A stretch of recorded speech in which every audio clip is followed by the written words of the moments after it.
I stepped on a dead bird when I walked out my front door to go to work in the morning. I picked up my heel and looked down at the snuffed out robin that had just been underneath my boot.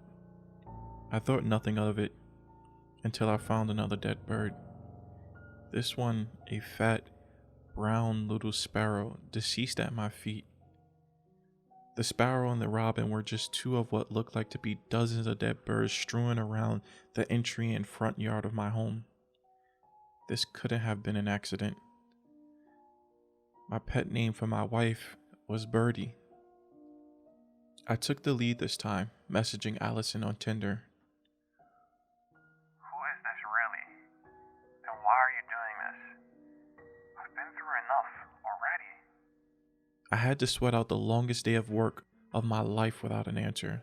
I was numbly eating my signature dinner of spaghetti carbonara that I could make with just 5 ingredients in just 15 minutes when I got it. I miss the smell of your carbonara. And it's me. I could tell you something that only I would know. Allison shot another message before I could reply. Your secret favorite song is All Too Well by Taylor Swift. Shit. I had never told another soul that. Another message from Allison before I could think more. I miss you so much, Derry. You really made my life special. I tried to hang on. You were the last thing I thought of, and it made me happy. I truly felt loved. I could feel your hand holding me strong. Sorry I couldn't hang on. My throat went dry and tears fell on my phone screen as I read her message a few times. Those last moments we shared at her bed at the hospital, that rhythmic beat of the heart monitor still played in my head. I took my time to think out what to write back to her. Now actually happy that she found some digital afterlife way to contact me. Allison, there's no way to properly write out how grateful I am for the life I was lucky enough to share with you. I miss everything about you. I miss the way I would catch you looking at me with starry eyes when I walked across the room. I miss the way you talk like you're telling someone a secret even when you're not. I miss watching you reflect on sunny hikes. Honestly, I can't write anymore. I'm sure you can feel what I feel. I know that. Sometimes I feel like you're still here, even before this. Allison replied in just the amount of time it would take someone to read that message twice. I have been there. What? Her message came across as eerie and endearing at the same time. She went on. You know when you set your keys down somewhere and then you can't find them, and then they are somewhere you swear you never put them? Or when you feel like there are 5 shrimp in your stir fry, and then suddenly there are only 4? Have you ever felt warmer all of a sudden when you're crying on a rainy night? It was at that moment I realized I hadn't turned the lights on in my house, but it was almost nightfall. I sat there in the dark, crying into my congealed spaghetti, wondering if Allison was watching me right there, or if it was just the world's cruelest prank. The buzz of another message nudged me in the dark. I'll step away. I'm sorry for causing you any grief. Allison, XO. I let that sit there. It felt right, but also had to do some housekeeping. The thought of Allison lurking over my shoulder and stifling through everything in the house dug a burning hole into the lining of my stomach.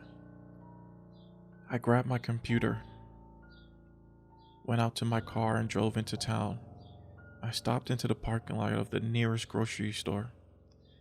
I took my computer out and started deleting everything I would never want Allison to find on my computer or on my phone.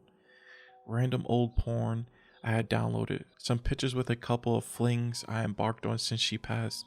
It honestly wasn't that much. I was back home in less than 20 minutes. Everything felt right until I went to open up our bedroom door and found a small pair of red underwear wrapped around the handle. The image of the former owner burned into my mind and turned my entire head red in a flash.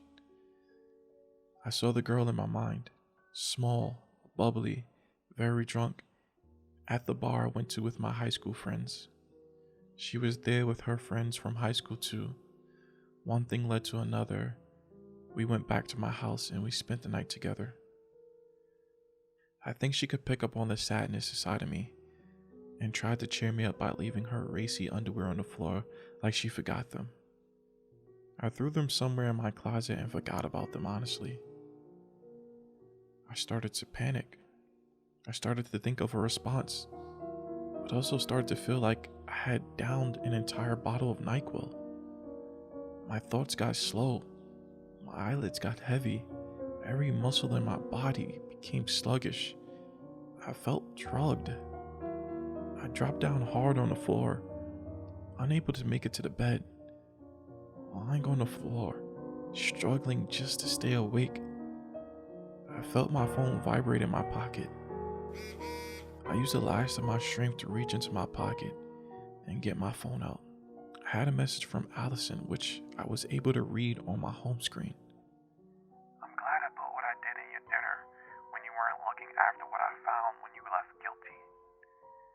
We loved each other, Derry. Why do you do things like this? My final molecules of waking energy weren't enough for me to take in that message. Then I passed out. I woke up on the floor hours later, still groggy, but alive. The first thing I did when I woke up was to check Tinder. Allison's profile was deleted. This is your buddy Darkness. And remember, darkness is only a switch away.